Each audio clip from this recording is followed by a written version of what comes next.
How's it going, day, John? It's going well. Yeah, things are nice here in Texas. Very nice. Same here in Colorado. So I think this is episode 5, right?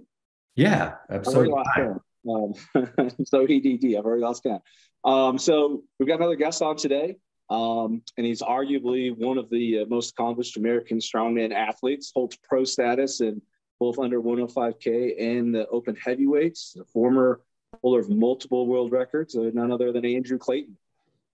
Thanks for joining us, Andrew. Yeah, I'm really glad to be on. I've already become a fan of this objectively correct podcast. So That's awesome. World's strongest opinions that are objectively correct. well, yeah, but I'm just saying that's the tagline that you have to back it up with some facts or at least some type of evidence. So I like that. Yeah, I mean, yeah, we try to bring facts when we can, but a lot of it's opinions. But facts are good, right? We want to have facts and we want to have solutions for to follow up with some of our opinions.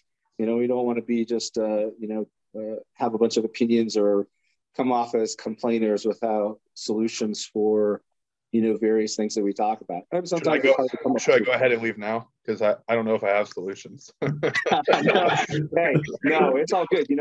I mean, the other big part of this podcast is just to start conversation, right? To touch on some of the subjects that just don't maybe get enough, don't get aired enough, right? That we don't talk about enough as a community. So we don't have to have solutions. Ideally, we want to offer solutions, but maybe they don't happen every podcast. Maybe over time, as we get the conversations going, getting more heads together, we come up with solutions. So we got to start the conversation first, right? Right. So we're kind of doing things a little bit differently here than we've done in the last 4. I put together sort of an agenda, some talking points, and we'll try to kind of just go through that. And first one, I mean, why don't you just kick it off and tell us about some of the world records you held in the past? I mean, anything that's relevant to those records and circumstances around them, etc. So, yeah. So unfortunately, I didn't get any open world records, but kind of like my process of getting records actually started like in the teenage class. So I did like the teen axle record, and then I was at a show, or at the show I did that. They were doing the open amateur record in the States, which was actually relatively close to the pro record. So Chad Robinson hit 400. I think the pro record at the time was like 411 from like ASM like that same year. So it was like really, really close. So then I moved it up to 410 for the amateurs. And then I attempted to break it again before I went pro. And then I didn't hit a world record until I did a dumbbell in 2017, and that was in the 105 class. And really, that record is kind of like weird because no one knew it was a record at the time. Like, it wasn't announced like it was a record. So obviously it didn't get weighed out. But like, yeah, it just wasn't a record that was like really like tracked. Like, even when you look at like the Arnold Classic, they tracked the reps on the dumbbell for the longest time. So Derek Pouncer, Mike Jenkins. So this idea of a max dumbbell and a max Bartos dumbbell, which is a Sear Star dumbbell, which is really difficult, was like unheard of. So I hit that kind of retroactively. It is a record. So I stayed a record for a while until recently. And then after winning World Strongest Man for 105 that year, the next January, like 6 weeks later, I did an axle record because I was kind of getting sick of 105. And then fast forward to me attempting to break some American records in open class, and then the world record, I got hurt.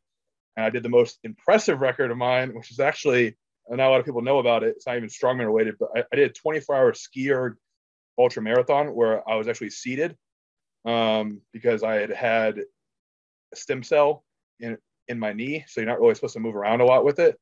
Right. And so that's still the adaptive world record. It was the all-around world record for the skier. I did that in 2020 and raised like a good bit of money for Wounded Warriors. So that's probably the most impressive thing I've done is that, to be honest, out of those 3.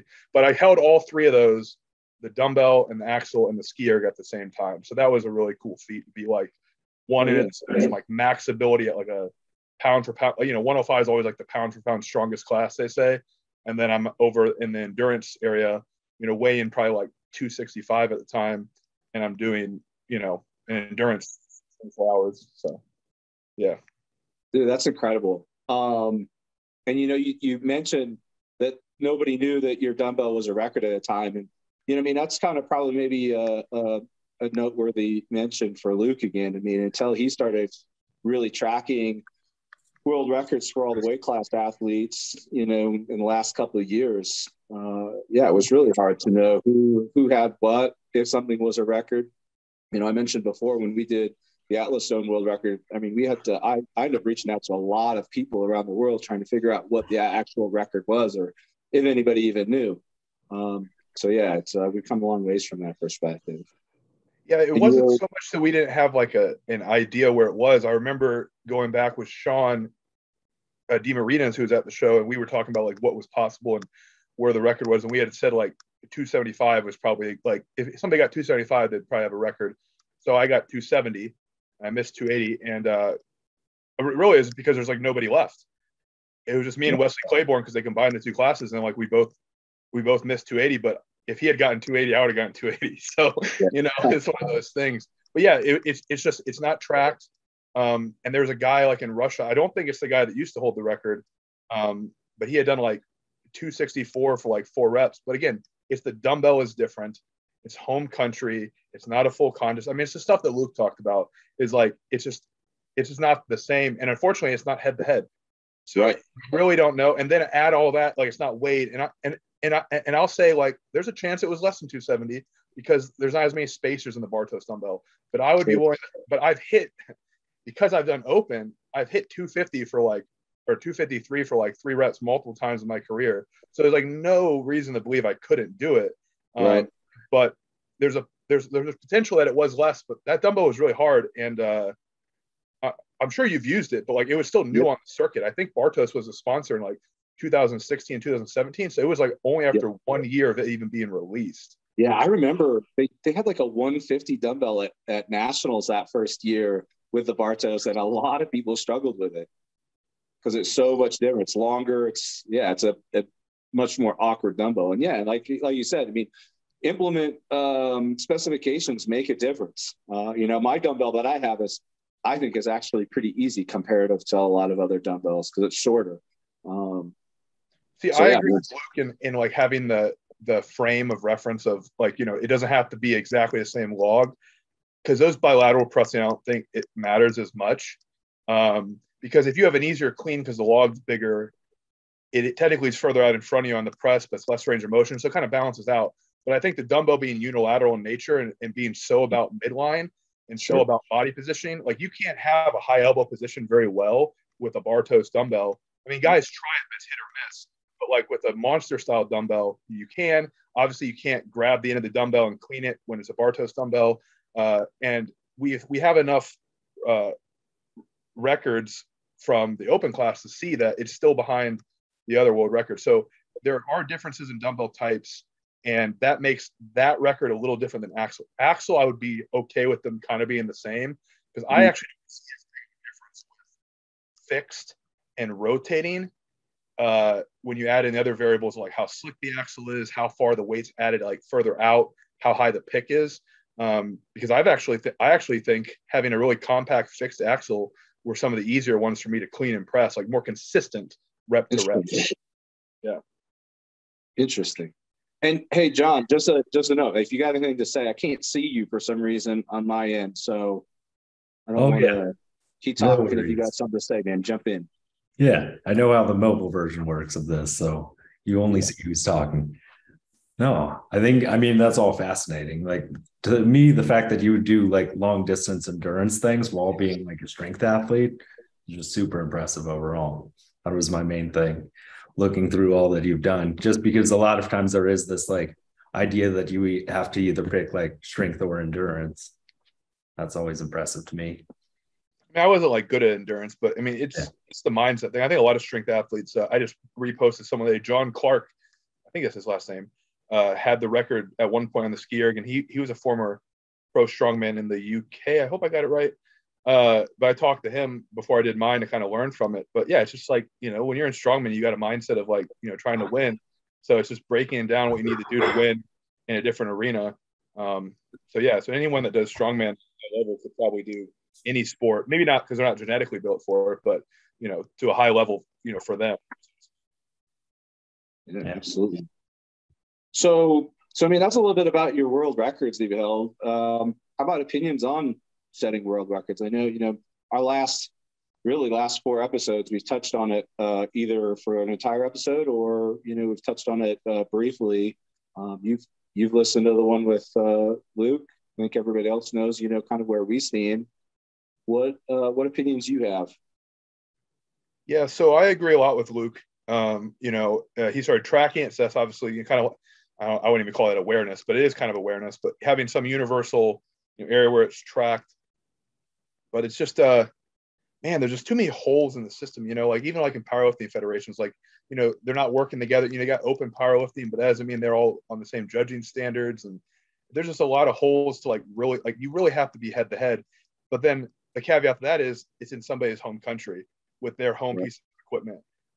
So both the records, I guess only both because I only have 2. Both the records, I didn't own any of the contest equipment.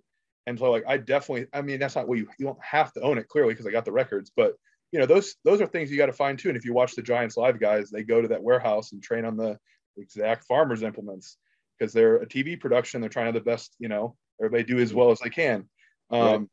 So it's just really difficult because you really need everybody in one spot with the same home field advantage, same home judges.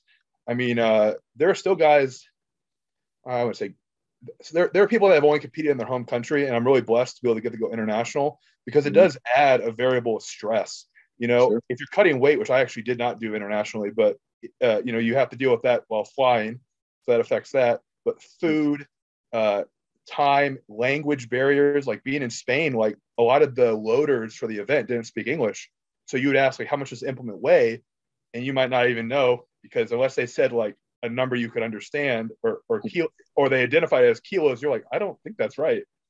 So it's really hard to have everything fair to everyone. So anytime these people come over, like OSG's coming up, anytime the guys come over and compete at OSG, I know I have an advantage. I mean, I live 90 minutes from where it is this year. I lived about 4.5 hours away from where it was previously. So like, I'll 100% say like, I have basically the best advantage of any athlete being local. And so anybody that comes overseas and even gets close, like they could have been like a 5% swing if it was in their home country, on their home kit, their home judges, their home language. So yeah. Sure. Absolutely. That went a little bit off topic, but that's how I feel like as a whole with the records is it's impossible to like narrow it down, and there's going to be some bias or favoritism or whatever because of where you're at. And sure. You have to compete head to head. What do you think about, and this is kind of talking about favoritism. One thing that's always kind of struck me is, local athletes being able to train on the competition equipment, especially when it's, it's pretty unique. It's something that not everybody can get a hold of. Yeah. What are your thoughts on that? I mean, because that is a definite clear advantage. Man, how polarizing do I need to get? No, I'm just kidding. As polarizing as you want, man. I mean, it's 105. This is opinion hour, so. It is 105, so you have to polarize yourself. That seems to be how people get popular. No, so a good promoter tests their kit. So, like, you have to have people test it. World's Strongest Man tests their events. They test them with reserve athletes, so they're usually not competing. But that doesn't mean the guys haven't trained on it or familiarized with it.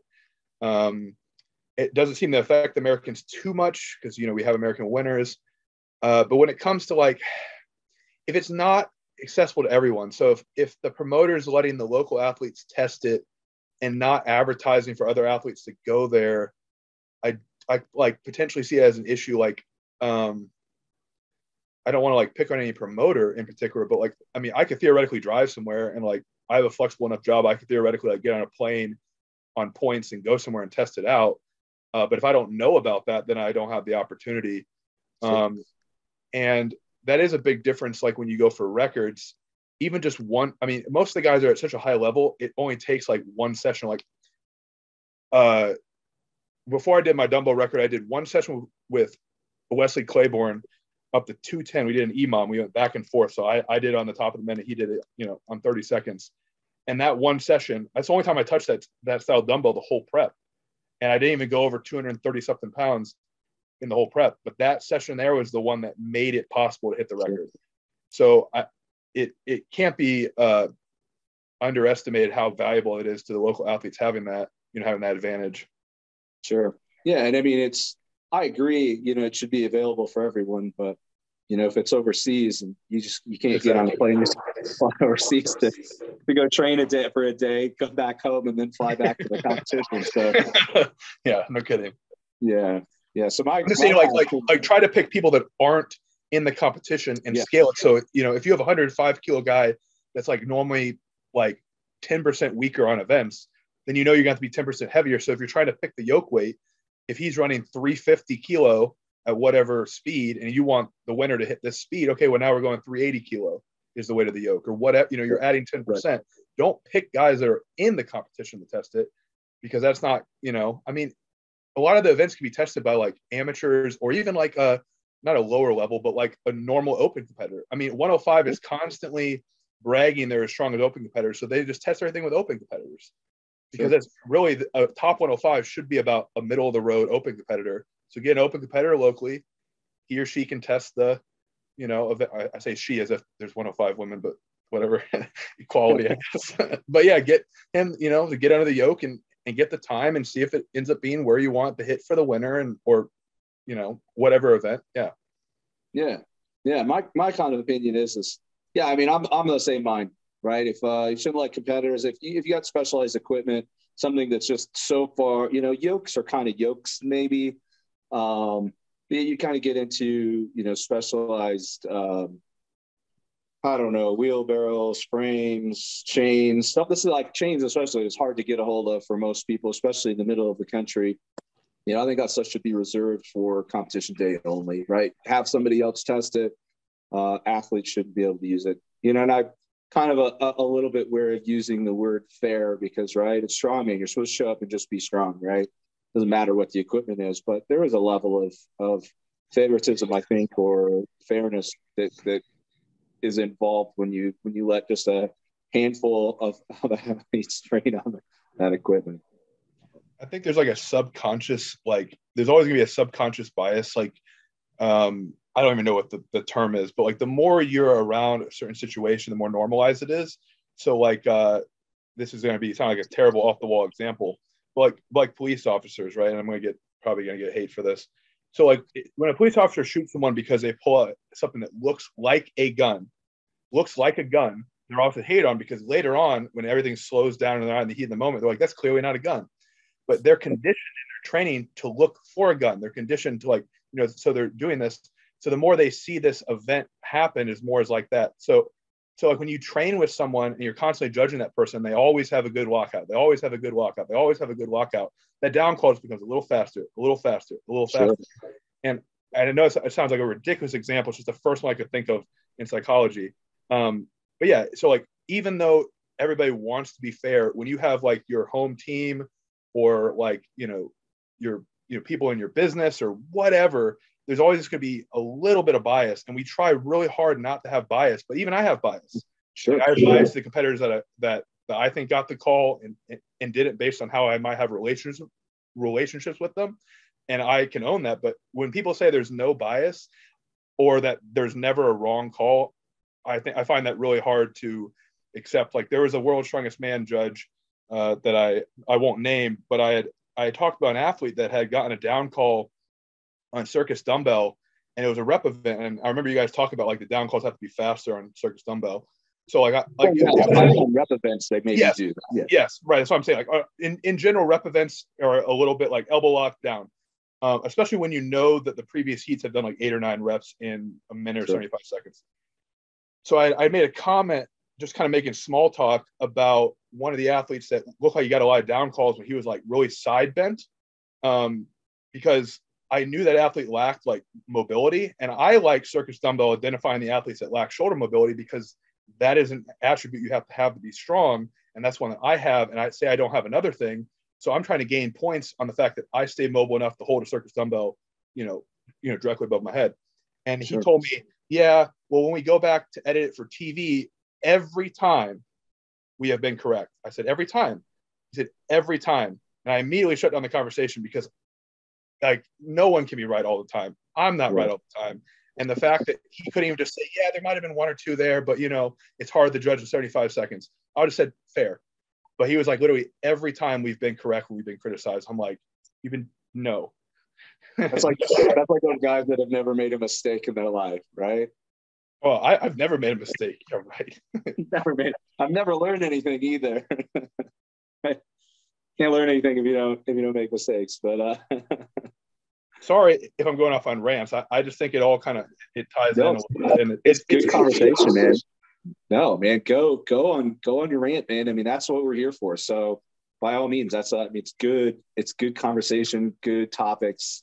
No, I'm loving it so far, man. So anything else with world records? I mean, we've already talked about, again, weights being verified and, equipment specifications. I think, Luke had mentioned ranges on specifications rather than having exact standardized specs. I think, I agree with that. That's a pretty fair,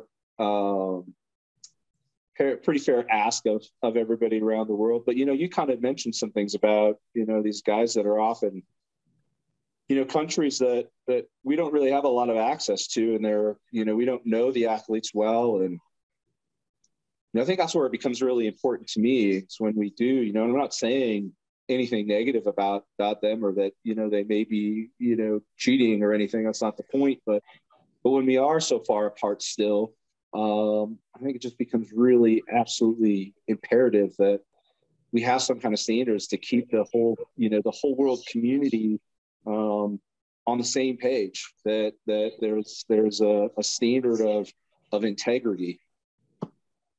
Yeah, I agree. And I think it's like, I mean, oh man, I'm not high enough up in strong, or I'm not really like in strongman much now. And I never really was. I always trained by myself and kind of did my own thing. I didn't have a crew, but it's hard to, I don't want to say be a whistleblower, but it's hard to point out some of these things because you'll get blacklisted.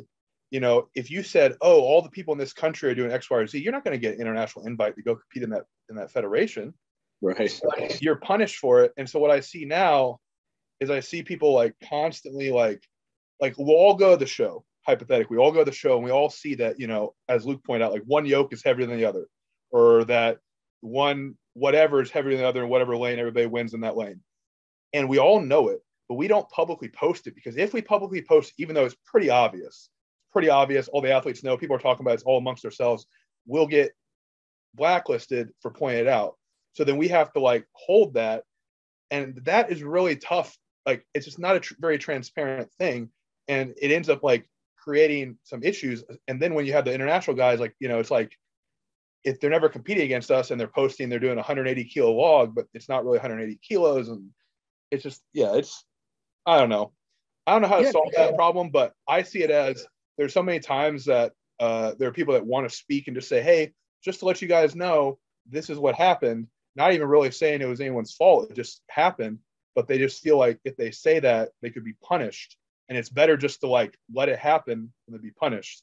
Right. But yeah, then we're in this vicious cycle now where we just keep letting it happen. Nobody says anything. And I guess that's kind of where, John and I kind of, when we initially talked about starting this podcast, was sort of one of the underlying purposes was to start having these conversations and, being careful. We don't want to point fingers at anybody. It's never our intention to throw anybody under the bus.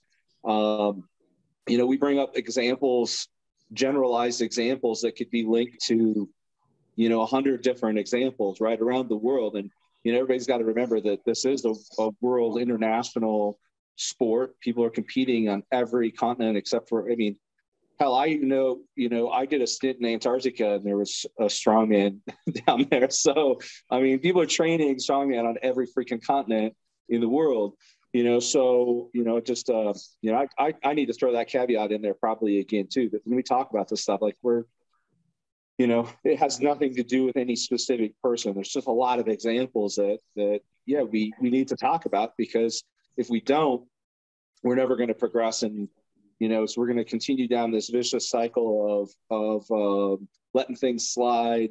And John made a good point in one of our previous episodes too, that there's kind of maybe this, what am I trying to say? I'm kind of a loss for words, but there's kind of a judges may be influenced to give good calls to bad lifts because it makes their organization or their competition or whatever it is look good, right?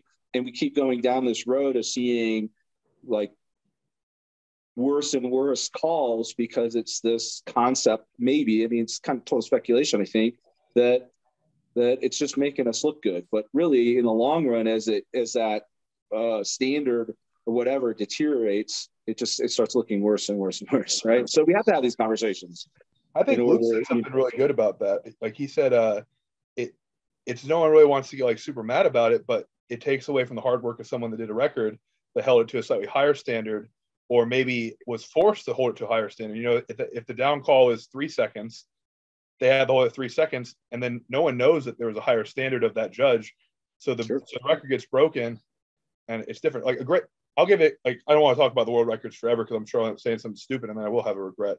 But so when I went for the actual world record, I don't think anyone knows this because it wasn't really like, it was like live streamed through some Facebook, but like nothing like today.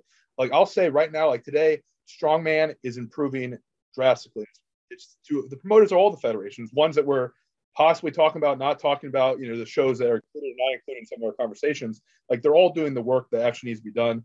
I'm just an athlete and a coach. I'm not doing that. So I do thank them for doing that. But with the actual record, I think it was Marcin. It might have been someone else. He competed in an SCL 105 kilo show. I believe it was day 2, max axle off tires. Again, we don't know if they're weighed, whatever. He did 180. He got that. He went up to 185 and he dropped it behind his head. He did have the lockout. He got the down call, but he dropped it behind his head and then he took it away from him. So that rule was you can't drop behind your head. Do I agree with that? Whatever. I mean, if it was specified in the rules, I guess, but he definitely locked it out. So I had a conversation with him via Facebook just to verify, hey, 180 is the record before I go do it. But to me, 185 was the record because he got it. If I did 181 or 182 or whatever, and I chipped with the 180, he did 185. So that's why my opening attempt when I attempted 201 kilos was supposed to be, I think, 188. I can't remember what.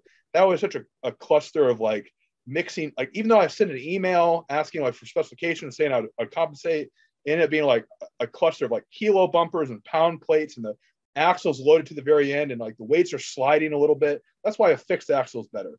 If that weight's bolted together, oh man, way more confident. Like when you split, you don't go to like one side. Sure. Like I personally have that respect for the athletes that came before me. And like, if somebody gets a record, or I'm sorry, was taking a record away because it was like really close, I'm just going to identify that as being the record, and that goes for like lifts, even like Iron Bibby, like some people criticize, his world record for the axle. I can't remember which one got more flack. The log, I think. Was it the log? Okay. So people give him crap for that. But like, if you were a log presser that's going to beat the world record, I'm not, obviously. I would just assume that's the record and beat that for, like, obviously you have to, but I'm saying I would just beat it by a significant enough amount to be like, he might have gotten the record, but now it's very clear he does not have the record. Right. Versus going up by half a kilo or tying it or doing whatever and saying, well, I had a higher standard. Yeah. Yeah. It's a good personal standard. Yeah. Absolutely. Yeah. Nothing wrong with that whatsoever. And the standards for some of the lifts need to be, as Luke said, I don't think there's like a universal thing for like writing them down. Like I looked up NAS, which I guess is Strongman Corp, and for some of them, when you actually read what they wrote for like their rules, they're like nothing. It's like axles, like both elbows locked out and feet together in control. And like dumbbell is like only one arm can press it. It's locked out in control. And it doesn't specify, are the joints stacked? Are you looking straight ahead? Right. There's a lot of things it doesn't specify. And so like, technically you could be doing like a windmill, and a windmill in their rules would be a loophole. Well, locked out. Right. Yeah. That's something that that Luke had brought up before too, that And I think we may have brought it up too, John and I, that there are no standards written anywhere. And so, Luke's kind of perspective was let's start with writing some standards and, try and get some buy-in. And that's like the most power I think any of us have is you have these conversations. We hope that other athletes agree. And down the road, maybe things will, the bar will start being raised just because people don't want, as John puts it, that asterisk next to their world record, right? Yeah. John, you got anything there? Yeah, no, I was saying that I think that's important because I think sometimes the idea, for one, I think it's good to specify that we try not to call out people personally, but I also think that it's that idea of like, you have to count people's records and just try to beat it by more and everything, because I think that's oftentimes just the best way to handle the situation, because oftentimes you get into this discussion of like Darren said, of like, there are those records you see that there is the little mental asterisk that everyone has about that record. Like Iron BB's log, his elbows were a bit questionable. And then his axle one, his feet weren't quite level, it seemed like, and he kind of bounced around after, but he still got it and everything. And I think oftentimes, like, that's important, is just saying like moving forward rather than looking back too much. And everything is kind of the best way to be solutions oriented and everything, because after a bit, you can't really change what was in the past. But I think you can kind of change how things go going forward, because there is, I think, that unintentional pressure for promoters and judges is you don't want to be the person who stole a record from someone. And you want your show to be the show where a record was set. So it's kind of like a hard spot of, oftentimes you'll hear people say, well, we know this athlete could have done it, so like it's a good lift and everything. But I think that kind of plays into the mythos of it. Then it makes it harder next time. Like you were saying, I've seen judges where it takes forever for them to give a down call with a press event. And then some people, it's literally that split second that your elbows are locked and your feet are straight. That's it and everything. And sometimes it's super quick, almost like the reps versus the max. And then other people, it's like they want to see like clear eye contact with the judge. Everything needs to be stacked. That's a very different lift than like quickly getting it right there and then down, and then you're done. So I think it's always good of like you were saying, even if you think if a record was taken away from someone, like trying to do more than that and everything, because there is that kind of like chipping things.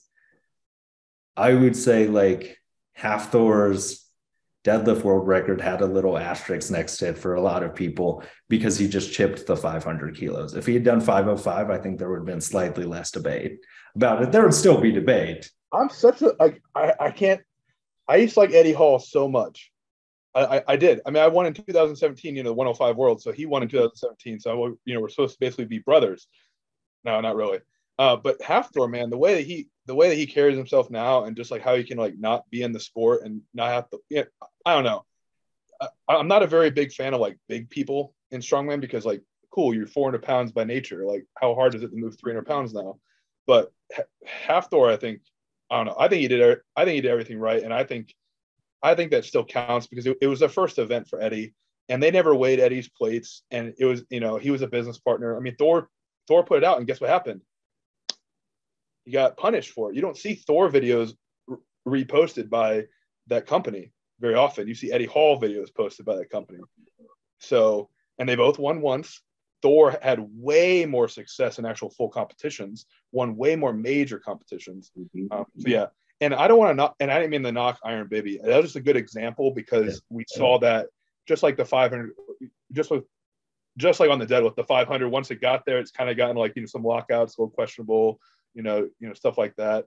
I just thought that was a good example, because we were talking about the press records and stuff. Yeah, I don't think, and I think it's important to caveat too. Like, I don't think at any times, even if we did, get an example of somebody, specifically Iron BB's at the very top of the, sport, being, holding the all-time world records. It's nothing. It should never be taken, and I certainly didn't take it this way. Anybody that watches this shouldn't take it as a direct insult against the athlete, right? Clearly, he's capable, of doing a very clean and controlled rep on the right day. The guy's incredibly strong. There's no question about it. It just boils down to, trying to erase those asterisks next to the list so that Right. everything is very legitimate. Because again, when the next person comes in, well, if that slid, what can slide next time, and how far does the standard deteriorate until we're like, oh my God, this is too much.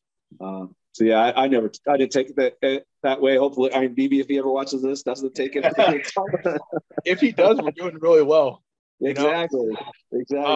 But it happened with, I think, he broke Big Z's record that was in Brazil, and even that one's always been kind of viewed. I mean, probably really hard conditions, because I think Big Z posted it was like on wood on top of sand.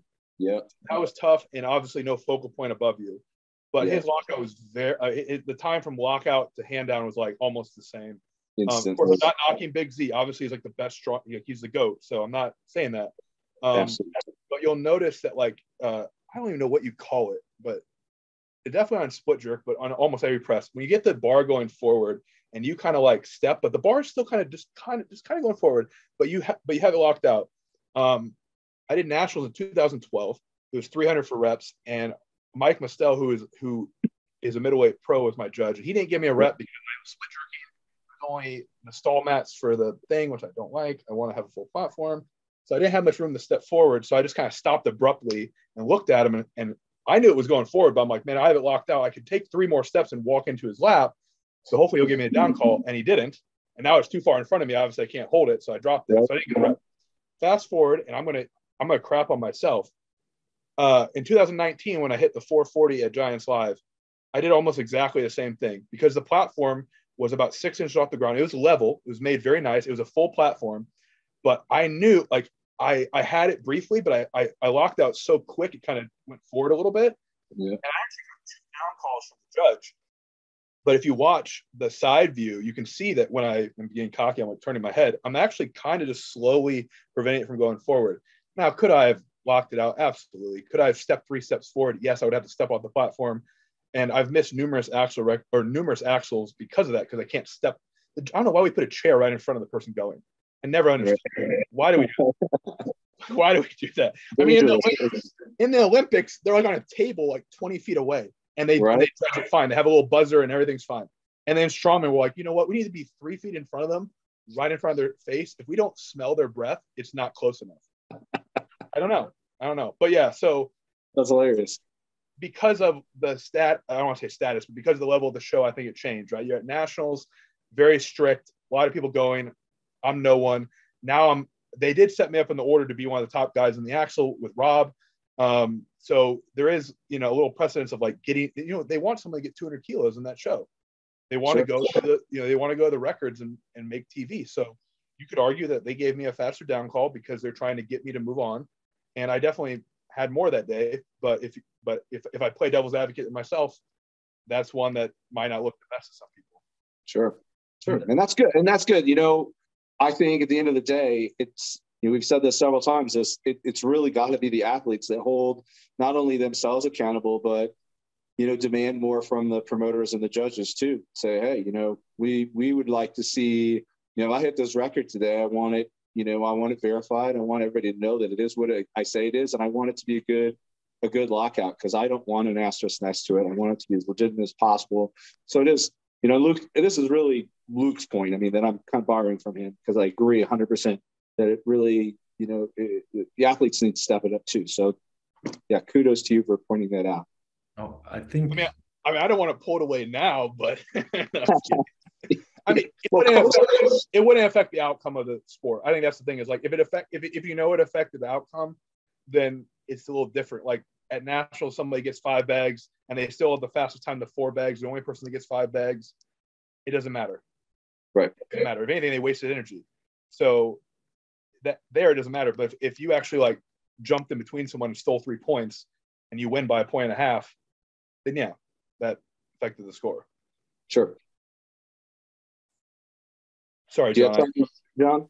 Oh yeah. No, I was saying, because a part of it, I realized, like, as an athlete though, like, as soon as you hear the down call, you're not going to like second guess yourself in your mind. Like, so I think it's hard. Like, you're not, I think oftentimes people look at it and assume that like the athlete was trying to somehow like not do their best. And it's like everyone wants to do their best. So it's like that kind of trying to create a sustainable cycle where like the judging's good, it's good for athletes and everything. Because I think that's the hardest thing as an athlete. Like there are those moments when you hear the down call and you're like, I probably could have locked this out better and everything looking back. But at the time, you're just thinking, this is super heavy.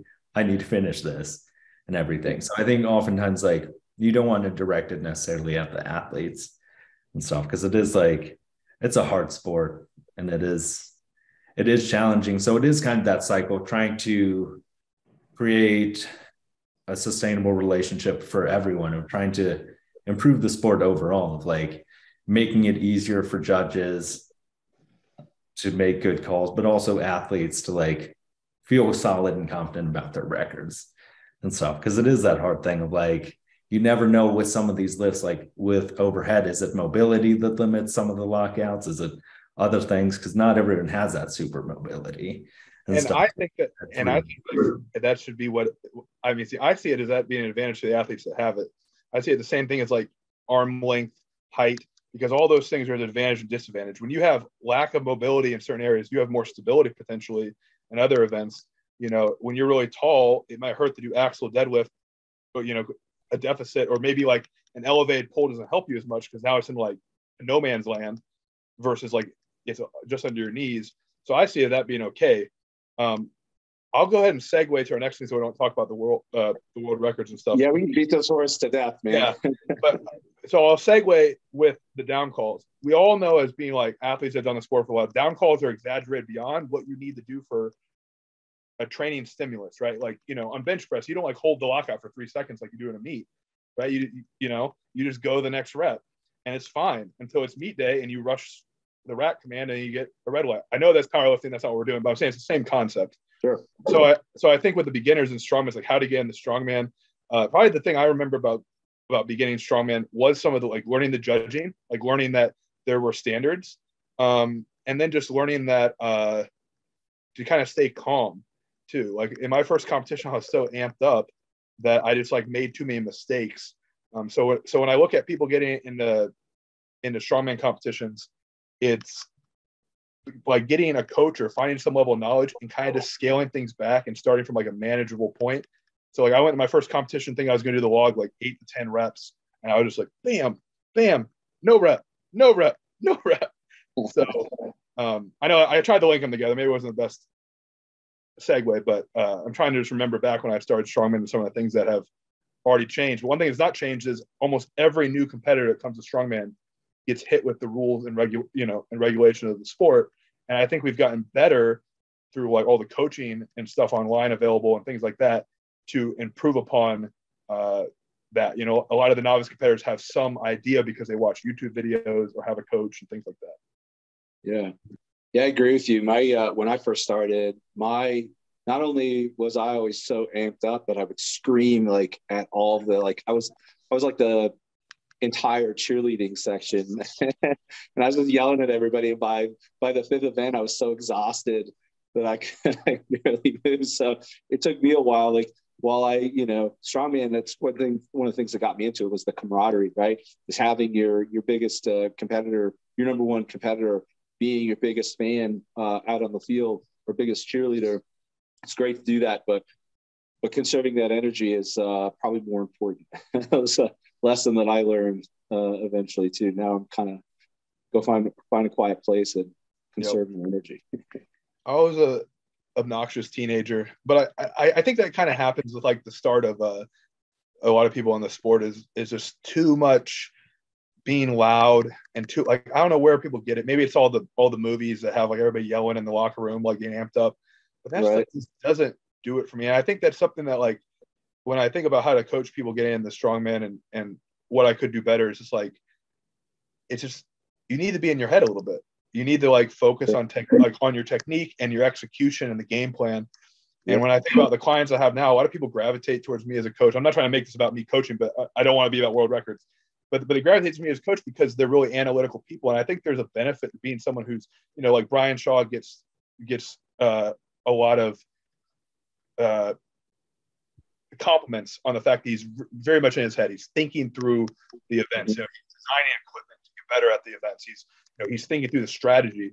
And I think a lot of people get in the strongman and they're more thinking about like be amped up. And it's really being an athlete and having strategy and being composed. And the sooner you learn that, like as a kid competing, I don't want to take that away. Like I started as a teenager and I liked the fun. Like it was fun to be all amped up and yell and scream at my friends.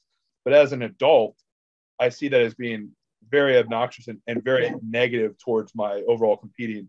It's constantly like on go. Agreed. So when you go ahead, John. Yeah. No, I think that's important of trying to, at least like the more I lift and everything, trying to get out of that mindset of thinking you always have to be in that like sympathetic nervous system state of like amped up, adrenaline high, and everything. And it does, like, you can see, especially if I did powerlifting for a bit and everything, and you see that of like people missing their lifts because like if you're not in your head, like there's that instinct of, you see people do a perfect deadlift and then as soon as they hear the down call, they just drop the bar. And it's like, it's going to be really hard to try to hit 700 pounds again if you just hit it perfectly and you just drop the bar, like, right, or something like that. So I think there are those times of kind of, in a way of like being analytical, and kind of this comes down to that idea of you want to train a lot like you're going to compete, of like, you don't want to always rely on that ammonia and stuff, because you see people do kind of go for that of like constantly being amped up, of like needing ammonia for everything. And after a while, it's like a lot of people I know don't necessarily use ammonia after a bit, because like you don't want to be out of your head, because you need to understand the whole situation. So that's once you stumble in a medley because you hit the ammonia really hard, you realize that it's not as beneficial as you like to be. I think that's kind of like all the things for arousal. Analgesic balms, ibuprofen you shouldn't be using all the time, obviously. Even being in a group training session, but training in a group. I think that's one of the things that everybody gets in the sport, training in a group. And I think that's how we're going to grow the sport, is people in gyms, like starting groups and clubs and things like that. The negative is you have to like find the core group of people that trains at the speed, intensity, and proper arousal to like go further. So I've had not a ton of training partners, because I've usually just trained at my house, but I've had people train with me. And there's been some that are really good about giving cues, and that's beneficial. And there's some that just yell. And obviously yelling doesn't really help me. And there's some that are just quiet, and all you have to do is just like stop and look at the person lifting. And that says, okay, they're going to spend this time to look at what I'm doing. I better do a good job. And I don't remember what the effect is, but like when you film yourself, like you naturally want to perform better. So I know a lot of people think everybody's like so like narcissistic, right? That's like a trigger word.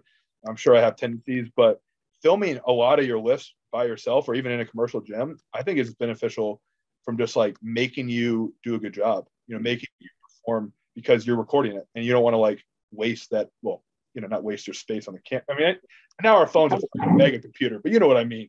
It's like you hit record and now it's go time. And I think that's kind of how I'm sure it's how you guys compete, right? Like it's go time when like, you hear your name over the microphone, instead of the microphone over the speakers, and then it just like clicks. And I think teaching people to be more in their head and have that versus being amped up and relying on the ammonia and stuff. Yeah. Dude, talking about being a narcissist, my wife thinks I'm a narcissist because I'll record my videos and I'll watch them like 20 times, right? But I'm watching because I'm looking for like the littlest things, right, that I want to do better next time. You're absolutely right. We all do that, because like it's a high moment for us. Like it's trying to relive the high of hitting a PR. Exactly. It's like a weird kind of drug. It is the drug. It's exactly what it is. Funny seeing that though, of like you said, recording things is important, because I know Darren and I both noticed since recording ourselves talking, it's interesting to see little patterns you have of realizing I say the word like a lot when I'm trying to think of something. It's interesting seeing these things, whereas in conversation you would never analyze your speech patterns, but then once it's recorded, you start to think, oh, you can see when you're trying to think of something or can't think of a word, or these little fillers that you do. So it is this idea of, I think, like Louis Simmons or people have said of like what gets measured gets improved. And there is this idea of like you want to see that improvement of a lot of times recording things like filming from an unflattering angle, like deadlifts from the side, or these things that will make these cues better, rather than always being hyped up. And of course, it's much more fun for social media to film your deadlifts from the front and everything. But realistically, for training, that side view is everything. That's exactly what I do is I train it all. I film all from the side until the work set, because I don't want to see how bad the work set breaks down, because it's more of a mental thing. Like, obviously it's a work set. And if I'm going to like an RPE, like 8 or 9, like, yeah, the last 2 reps are going to be a little, weird looking. So I don't want to get, but yeah, up until maybe the last warm up and prep, because like I don't want to get in my head like on the last rep I do before I hit the work set. But yeah, it's definitely a fine line between like fine tuning your technique and then like being mentally in the game. And that's also like, I guess, a caveat to being in your head is like you need to have the ability to bring out that adrenaline when you need it. So you practice how you want to perform in training, and then you just forget it all when you go compete. And it should just be there. It should be ingrained. All the motor patterns should be ingrained, so you can just be to a point an animal and go do it. You don't want to be the person at the competition be like, oh no, the axle is like 2 millimeters thicker. I don't know. Should I have the straps need to be different? No, I fucking just oh man, now we're not family friendly. Just put the straps on the axle and pull it. Sorry. You now are rated R for strong language. Shadow band. But yeah, so executing everything with precision, and then when it comes time to do the thing, just freaking do it. And yeah. Amen to that. Hey, we got maybe about 6 minutes left. Let's kind of finish on the thoughts, opinions on where the sport was when you started, where it is now, anything in between, and the future as you see it. Well, where it started is obviously in parking lots, so it's not in parking lots as much. I think like the organization and technology and everything has made it so much better. We got like Iron Podium, all the live streams. Geez, I feel like I have to bring a photographer to shows. It's like, I mean, I wish I did. If I look back, I wish I had brought like a photographer and videographers like all my major shows, because like not only from a content standpoint, but just from like a memory standpoint. Yeah. But yeah, I think it's doing really well. One of the questions I got on my Instagram was like, how do you bring newcomers in without diluting the sport? So that's something I think it might become an issue coming up, because strongman, and it happened with powerlifting, kind of the same period, is it became like the participation sport. And it sounds really bad. We have an entire episode on this. Oh, did I miss it? Oh, shoot. Well, I'll go ahead. I think it was episode 3. Dang, actually, it was 2. I think it was number 2. Okay. Well, yeah, so I don't know what you guys said, but yeah, it's become a participation sport. Everybody used to do like the 5Ks, the Spartan races, the half marathons, whatever, and say, oh, I did something hard. I feel good about myself. And I'm not knocking those. Those could be a goal, and it's great. And I've done them. And I've probably done it for the same reason too. But yeah, strongman's kind of become like, you buy the kit, you get the home gym. I'm on all these home gym things on Facebook, and like there are people that probably only bench like, one plate that have like kilo plates, and like the gym is like $50,000. I'm like, holy crap. Yeah. But yeah, they're all in it because of their disposable income. But I think at some point we just need to make sure that the levels to the sport remain the levels. Like, it's okay for there to be a slight division between pro, higher level amateur, and hobbyist / amateur. I don't think there's anything wrong with there being like kind of categories, because in all other areas of our life, there are categories to things, and we're kind of okay with it. And while we want people to be treated equally, we need to understand that like certain ones are going to be a little bit different in the sport, if that makes sense. Like, we shouldn't be, at no point should we be forced to put people that are just starting out in a pro level show because they said it's not fair to be at that venue because they also pay the entry fee or whatever, and they want to be included.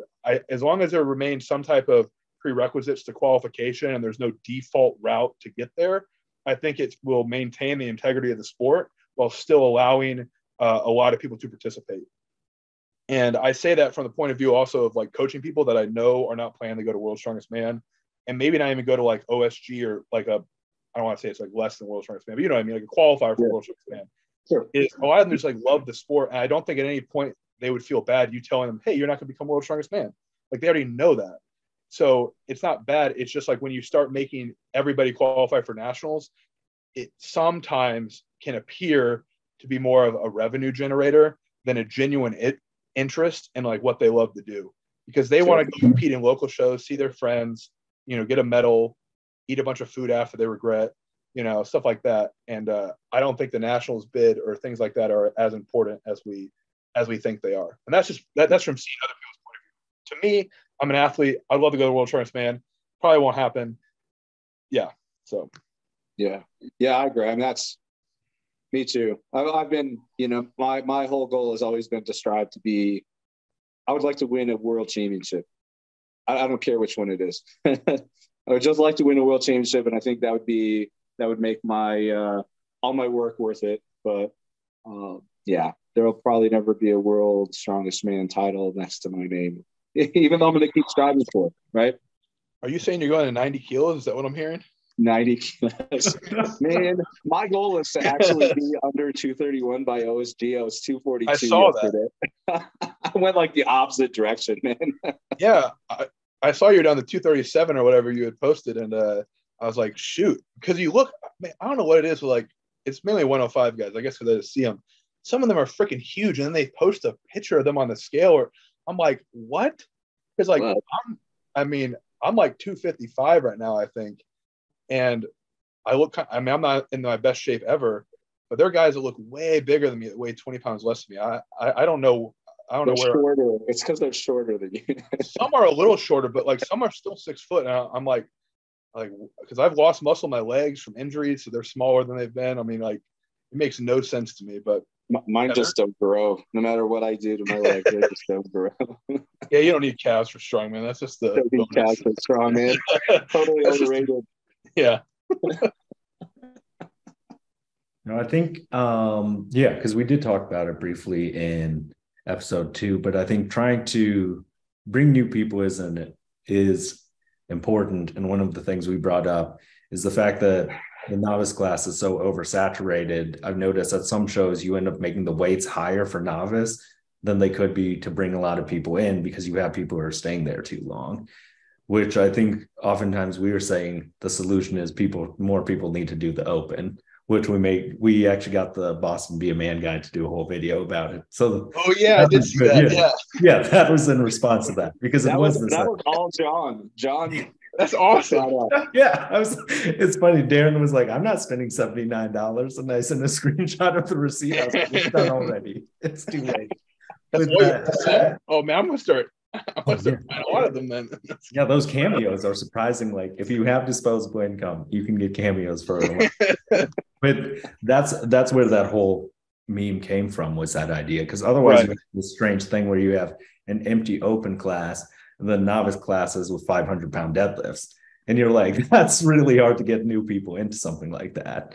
And everything. Well, that was one of the other good questions. Oh, sorry. Oh, yeah. That was one of the other good questions from Instagram was actually exactly what you just said about the oversaturation of novice. And I think the person worded is like that they shouldn't be there.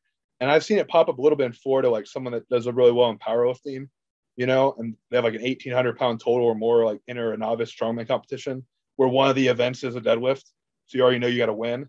But I think I think in some ways it filtered itself out, because who the heck wants to keep winning a novice class? And then like you're there at the show and maybe you're like a 250 plus pound dude, but there's a 250 plus pound dude in another class doing more weight than you who wins and makes everything look way lighter. You know, it happens all the time. Like you have someone in novice who's like open, like a 105 guy who's like almost a pro goes. And if you're like a spectator, you're like, that guy in 105 looks like surprisingly better than the other big guy that's dominating the novice class. You know, so I think it balances itself out. But yeah, I haven't run into it with any clients that like want to keep doing novice. Is the rule still top 3, or do you have to win? You have to win novice to go to national. So USF invites the winner Oh, of that's novice right. to nationals. Yeah. Now there's a loose, I don't know. So Strongman Corp, I think on their website says if you take top 3 at novice, you have to move on. If you win, you absolutely can't do novice again. I think it's something like that. I can't remember, but yeah, we see it out here. I see it here in Colorado. Like John said, the open classes are almost empty. The novice is just massive. They'll have like 40 novices at every show. And yeah, there's guys that have won and signed back up for novice out here. So. Did you have to tell them not, like, that they had to move on? I wasn't the promoter. The promoters are sort of keep signing up. Yeah. Okay. Because I feel like they've done a pretty good job in Florida, but I don't follow enough to really know. And it's kind of the same names repeating all the classes anyways. Same. I was surprised there's only 2 people from Florida total in SC nationals. And I think in USS there's a little bit more. But for such a big state, I think it's just my state now has like unsanctioned meets by like some people that do a decent job promoting. So we have both the chairs are like relatively good for each of the federations, and then unsanctioned. And then you got a big powerlifting circuit. So you got like these 4 things that are like all competing, for time. But I'll end real quick because I know we're over on time. On the Be a Man thing, I hate to say it, but also Be a Man going to open applies to like everyone. I think everybody should try to move up a weight class. I think that's like the joy of strongman is like being challenged by like doing the weights that World's Strongest Man feels like.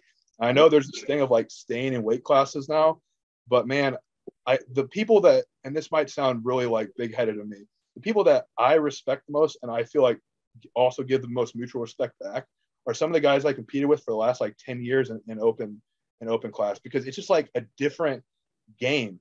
It is like so different. And I think once you've done it for a while and everybody knows how beat up you get and how hard you have to force feed yourself, and like, yeah, you're not weight cutting, but there's just certain other problems that come along with being a big human being that has to do more weight, heavier yokes, things like that. There just seems to be a really good mutual respect amongst those competitors. And I think that just it creates that camaraderie. So I really love the guys I compete with in open. I mean, I say I don't in 105 too, but because I started in open, I have longer relationships there.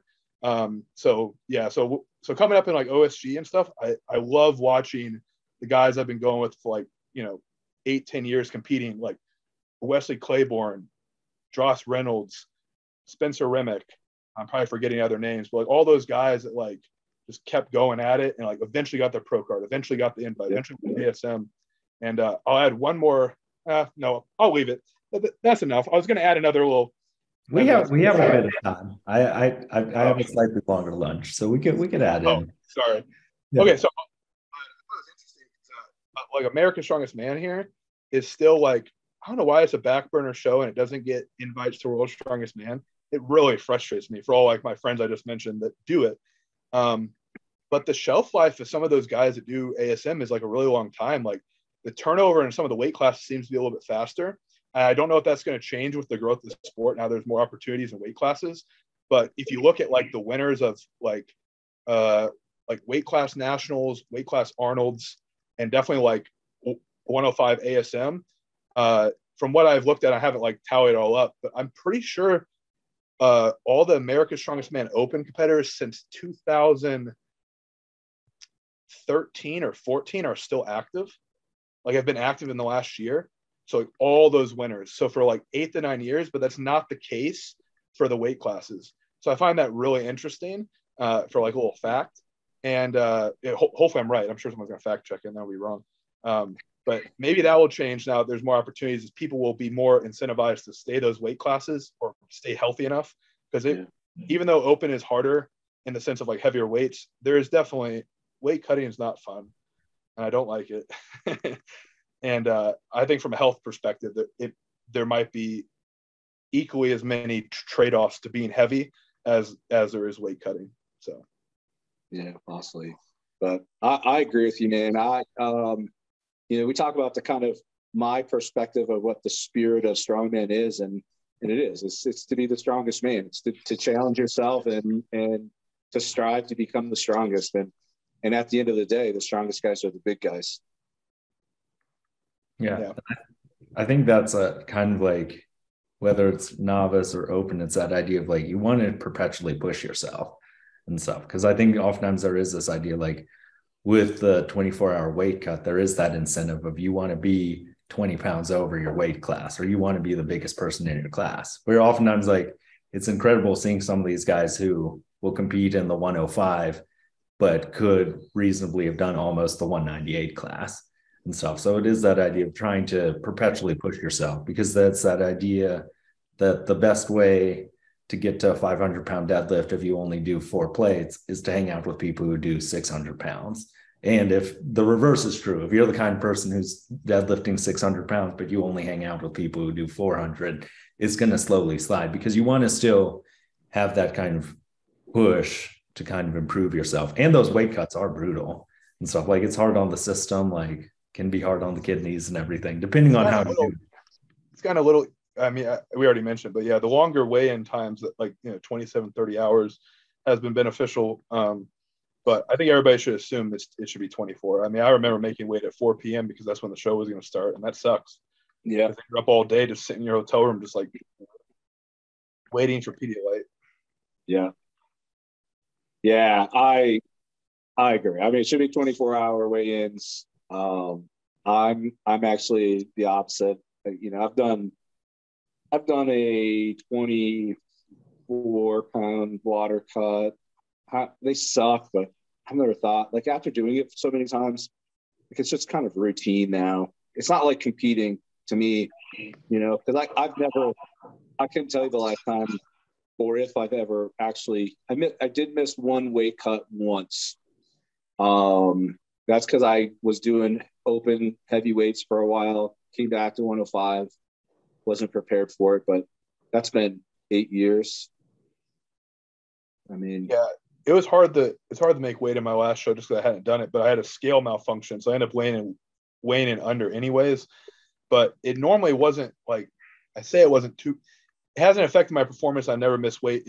I think it's more the during training cycle. Like, I noticed I got a couple more injuries, like, more recently, because I was having to pull back calories during periods where I was probably pushing a little bit too much volume or just too much intensity. And it's nice to have, like, enough food to be able to, like, fully recover and not add the other variable. That's got to be the harder part, is, like, everybody can sleep the same theoretically. You can monitor training volume, but see, the open's got the advantage to just be able to eat as much as they need. Sure. And I think I could talk forever. From, like, a coaching perspective, that makes it different too, because you have, like, coaches that are only heavyweights that have never done a weight class, and they train their weight class athletes with the same way they would do as an open. And then when it gets closer to competition, what's every weight class athlete doing? They're, like, slowly cutting back, like, to be able to make weight. So they have this other stressor that open guys never have. Sure. So then it's bad. And then the weight class athletes that have never been an open don't understand that even though it's, like, only 10% heavier on the yoke, 10% heavier amplified over every footstep over a train cycle, and being a taller body might be more stress. So it's really just an understanding of, like, both of them, mesh together. That's why I love the fact I got to train being both. I think that's and you've done both as well. Is, like, it's a cool experience doing all the challenges. It's cool in life to do all the challenges and experience everything, and then you can kind of say firsthand, like, how it really was, versus, like, but we do more pound for pound, or whatever. I think running's badass too. So I mean, it's everything I've done is cool. Dude, there's, like, so many. We talk about this too, man. They're like, all sports are badass, man. I don't care what it is. If it's you're running, you're doing CrossFit, bodybuilding, everybody. There's a lot of guys out there. All are busting their asses. They're disciplined. They're working their asses off. I respect anybody. It doesn't matter what sport it is. Anybody that's going to go out and challenge themselves and try to be better every day. That's what I respect more than anything. I don't care what sport you're in. Yeah. I think, that unnecessary gatekeeping about sports can be so hard. Of, like, we're in a nation that does have an obesity crisis. Like, maybe don't discourage people from getting into fitness. But having them go to a strongman sport where, like, literally everything's a fat joke, I also don't know if that's helpful. That's probably not helpful. Whenever people, like, when I tell them I do strongman, they're like, well, at least you're healthy. And I'm like, oh, I don't know about that. Yeah, like, when you weigh, like, 300 pounds or, like, 30% body fat, you're still obese. And yes, you might be a little better than the average guy in strongman, but, like, having been 30% body fat or more, like I don't think that's something that's, I don't know. Probably not. True. You see, Hafthor says he feels so much better these days, like in the current shape that he's in. I'm telling you, he's killing that life, man. I feel like he's got it like mentally and physically. I mean, kudos to him. Not every strongman can do that. Be at the top and step away. Yeah, because seeing him in person was crazy to see someone that big, and like I got a picture next to him and I look like a child because he's just so big. But the really impressive part was seeing someone that size who's like a lean 300 some pounds was just incredible to see, because it is like you said with running and endurance sports, it's that same mind over matter of like, as long as you're challenging yourself. Because I have, the most I've ever run was like 15 miles, but there is that sense of like, after a while, you're just pushing yourself, just seeing how far you can go. And like, you will feel like your tank is empty and you keep going. So overall, all sports are pretty great. And strongman may not be the healthiest at times. Yeah. Well, should we end it there, guys? We're about almost a quarter after. Sorry about that. I could talk all day. You're good, man. I don't know that people are necessarily going to watch this long anyway. So. Oh yeah. Yeah. We could definitely go on and on for a long time, but do you have at some point I think we're just filling megabytes. Yeah. Do you have anything that, like, where can people find you, or like you have? Oh, yeah. So my personal account is Running Strongman on Instagram. That's probably the main way people find me. I do coaching services under First Called Strength on Instagram. But yeah, if anyone has any questions, I mean, I love talking shop, obviously, and I train athletes of all abilities. So if you're someone listening to this podcast and you're like, oh, going for world records, I don't think I'm going to do that. Like, that's not. I don't expect people to go for world records. There's a lot more enjoyment than going for world records. They kind of suck to prepare for, to be honest. So yeah, so go ahead and reach out if you need help. And I really appreciate you guys having me on the podcast. It's really cool to be involved. Dude, thanks for coming, man. This is a great conversation. Loved having you. Thank you.